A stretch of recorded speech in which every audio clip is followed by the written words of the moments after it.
जय हिंद दोस्तों। Welcome to AP academy. आज हम लोग फैक्ट बेस्ड जीके का लेक्चर नंबर 2 करने जा रहे हैं, that is schedules of the Indian constitution. देखिए, कल हम लोगों ने इंडियन कॉन्स्टिट्यूशन जो में कौन कौन से पार्ट्स में क्या क्या प्रोविजन दिया हुआ था उसके बारे में हमने पढ़ा था। आज हम लोग कॉन्स्टिट्यूशन ऑफ इंडिया में कितने शेड्यूल्स मेंशन्ड है और उन शेड्यूल्स में कौन कौन से प्रोविजंस हैं, ये आज हम पढ़ने वाले हैं इस क्लास में। देखिए, जैसा मैंने आपको बताया था कि पार्ट से रिलेटेड क्वेश्चंस भी आपके ऑब्जेक्टिव पेपर्स में आता है, वैसे ही कई बार शेड्यूल्स भी पूछ लिए जाते हैं कि ये जो प्रोविजन दिया है या फॉर एग्जांपल इस शेड्यूल में किन प्रोविजंस के बारे में बताया गया है। तो अगर हम बात करें आज की डेट में, तो हमारे इंडियन कॉन्स्टिट्यूशन में आज की डेट में जो शेड्यूल्स हैं वो हैं total 12 schedules. There are 12 schedules in the Indian constitution.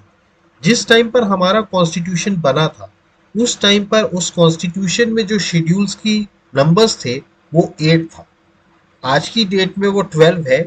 Last के जो 4 शेड्यूल्स हैं मींस 9, 10th, 11th और 12th, ये कॉन्स्टिट्यूशन को अमेंडमेंट एक्ट के थ्रू इन शेड्यूल्स को बाद में इंट्रोड्यूस किया गया इन दी कॉन्स्टिट्यूशन।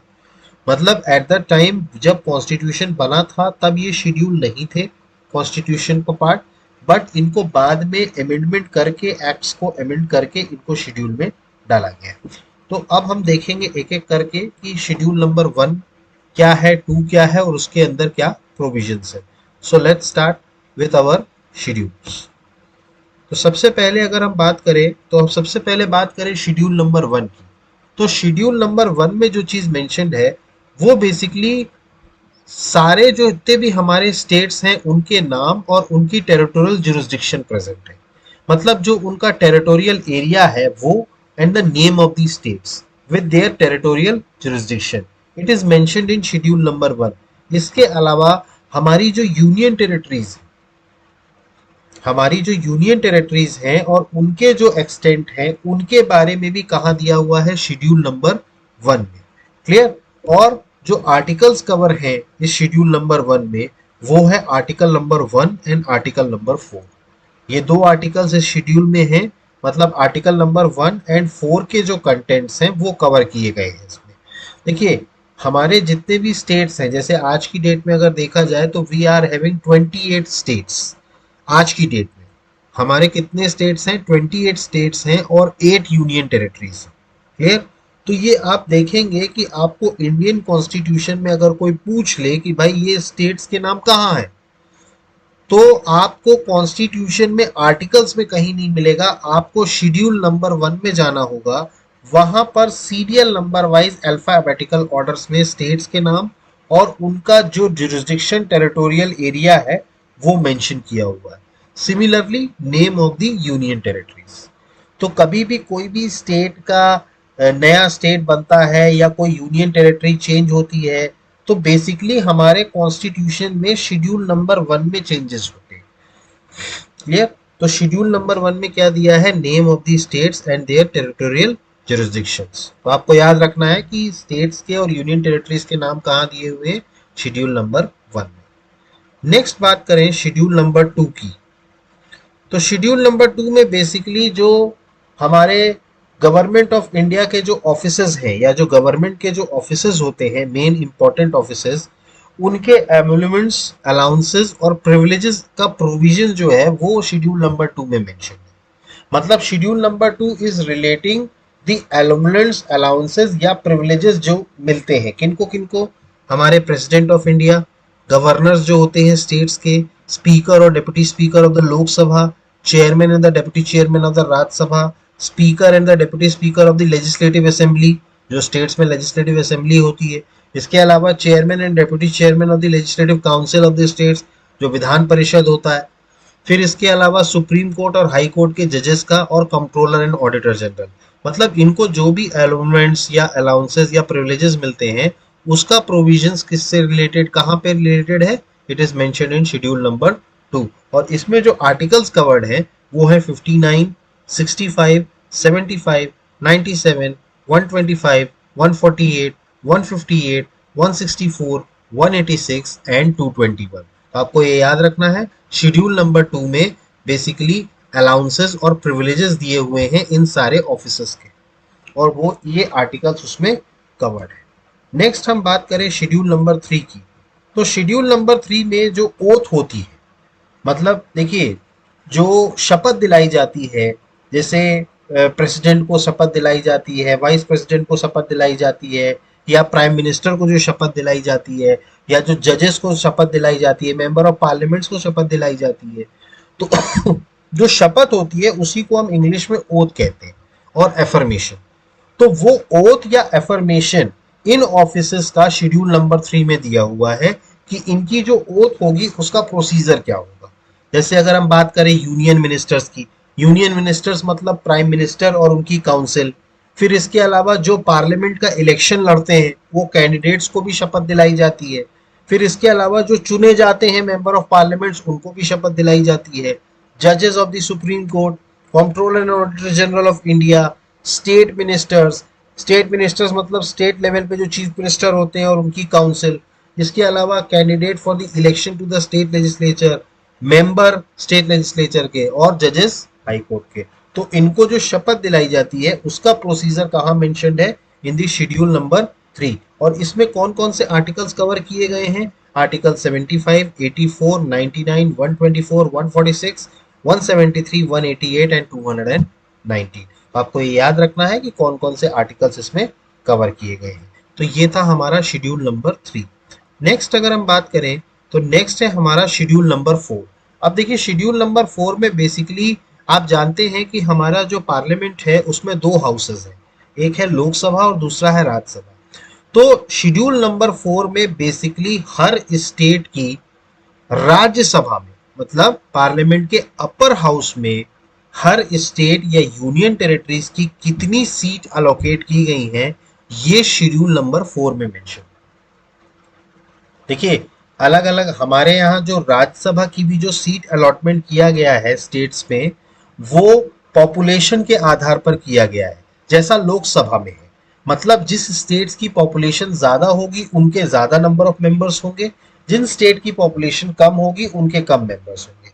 जैसे आप जानते हैं कि सबसे ज्यादा मेंबर ऑफ पार्लियामेंट अगर देखा जाए तो चाहे वो लोकसभा हो या राज्यसभा हो, सबसे ज्यादा मेंबर्स आते हैं उत्तर प्रदेश से।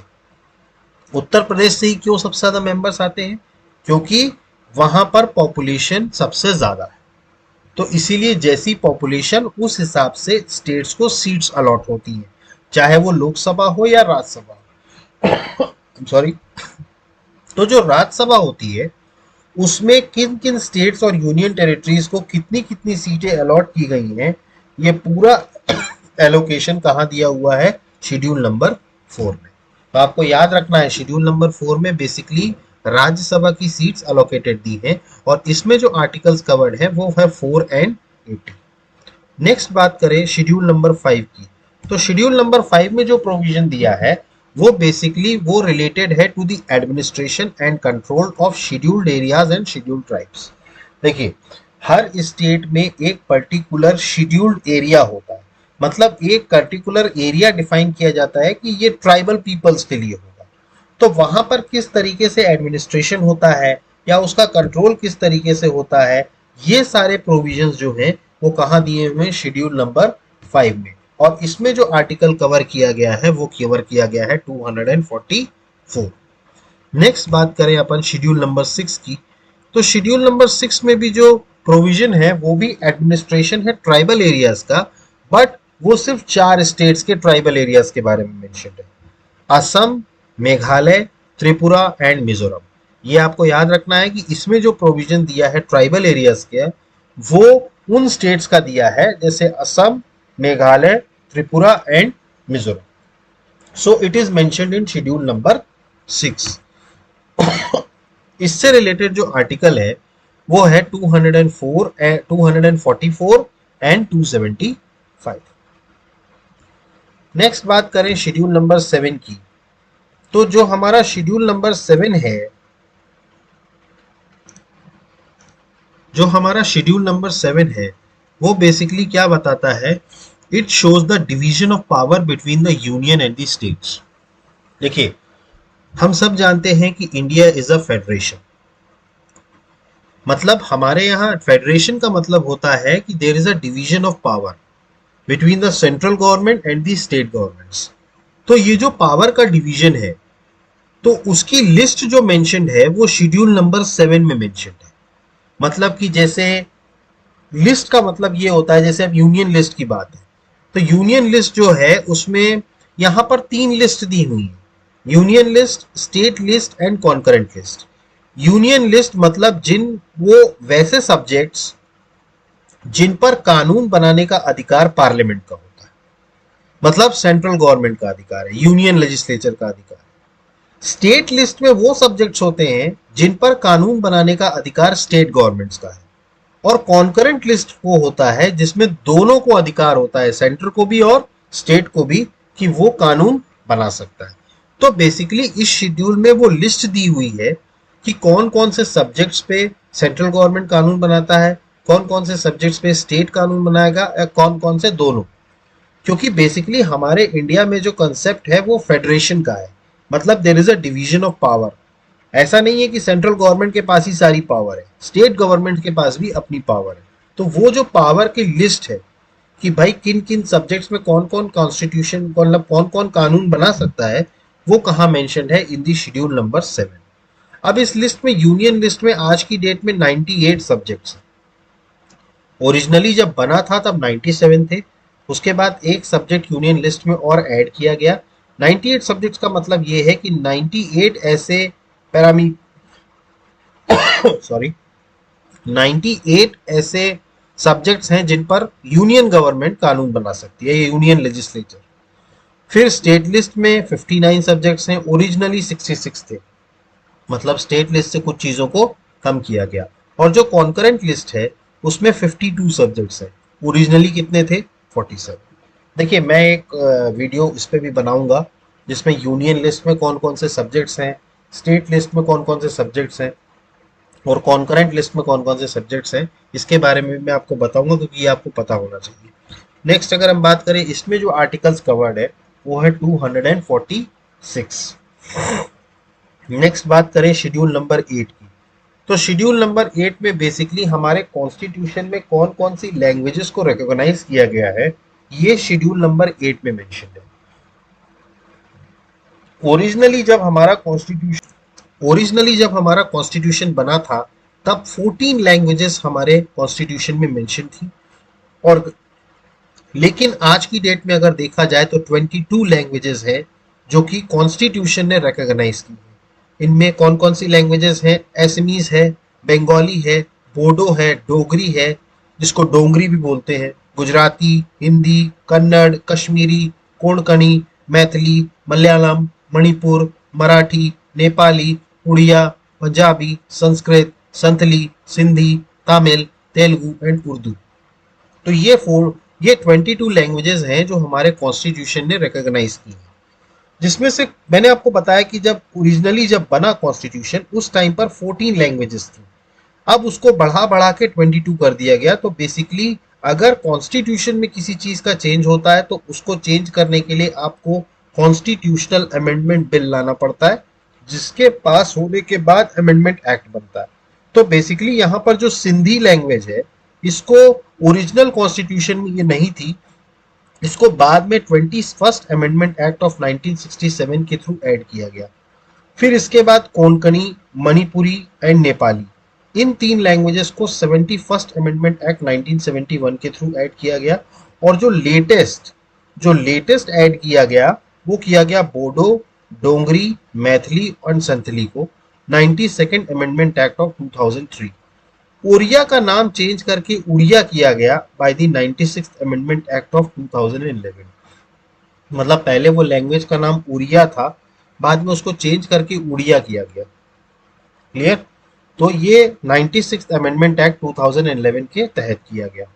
नेक्स्ट अगर हम बात करें तो इससे रिलेटेड जो आर्टिकल्स हैं, अगर हम बात करें तो आर्टिकल्स जो है वो है 344 एंड 351। आपको याद रखना होगा कॉन्स्टिट्यूशन ने हमारे इंडिया में कितनी लैंग्वेजेस को रिकॉग्नाइज किया है, 22, और ये कहाँ मेंशन्ड है, शेड्यूल नंबर 8 में। नेक्स्ट अगर हम बात करें शेड्यूल नंबर 9 की, देखिए schedule number 9 basically original constitution में नहीं था, इसको बाद में ऐड किया गया। जो फर्स्ट अमेंडमेंट एक्ट पास किया गया 1951 में, उसमें इस शेड्यूल को भी ऐड किया गया। इसमें एक्चुअली एक्ट्स और रेगुलेशंस दिए हैं, ओरिजिनली 13 थे, बट एट द प्रेजेंट अगर देखा जाए तो 282 है, जो कि स्टेट लेजिस्लेचर्स के हैं, dealing with land reforms and abolition of the zamindari system end of the parliament dealing with other matters. मतलब इसमें बेसिकली आपका जो लैंड रिफॉर्म्स है, जो जमींदारी सिस्टम को एबॉलिश किया गया, आप जानते हैं जमींदारी सिस्टम क्या है।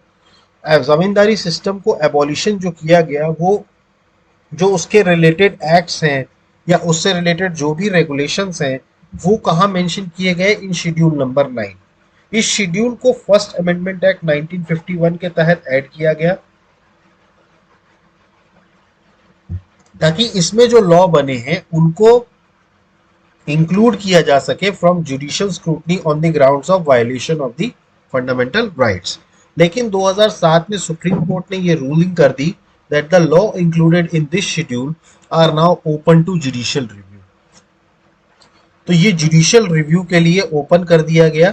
सुप्रीम कोर्ट ने ये रूलिंग 2007 में दी। तो लैंड रिफॉर्म से रिलेटेड जो जो भी एक्ट्स या रेगुलेशन है वो कहाँ मेंशन है, इन शेड्यूल नंबर 9। अब इसमें जो आर्टिकल कवर है वो है 31B।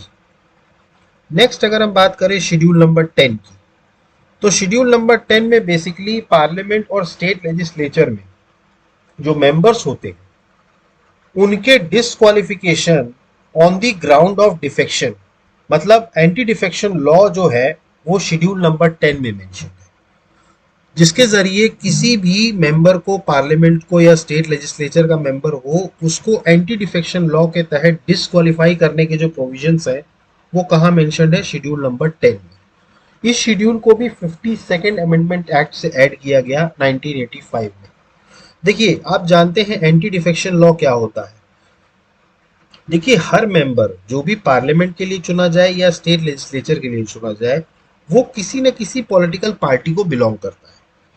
तो वो पर्सन जो है, वो मेंबर है, वो उस पॉलिटिकल पार्टी से चुनाव जीत करके आया है उसके सिंबल पर।